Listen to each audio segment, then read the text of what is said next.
আসসালামু আলাইকুম, সবাই কেমন আছেন? আজ শুক্রবার, সাদা লুঙ্গি এবং কালো পাঞ্জাবি পরেছিলাম। তাই একটু বিকেলে বাসা থেকে হাঁটতে বের হয়েছিলাম। তাই আমাদের যে কৃষ্ণচূড়া পল্লীটা আছে, ভাবলাম একটু ওইখান থেকে ঘুরে আসি।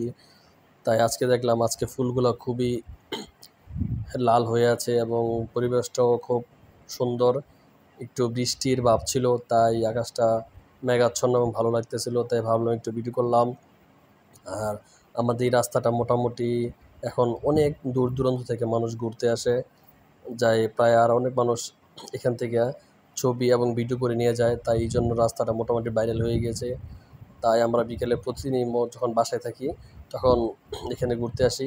তাই সবার সাথে আজকে এই ভিডিওটা করলাম, ভিডিও করে যাতে আর সবাইকে দাওয়াত করে দিলাম যাতে আপনারাও এখানে আসবেন। এই এলাকার পরিবেশটা এখন ধান কাটতেছে, এখনকার পরিবেশটা আরও সুন্দর এবং ভালো লাগতেছে। তাই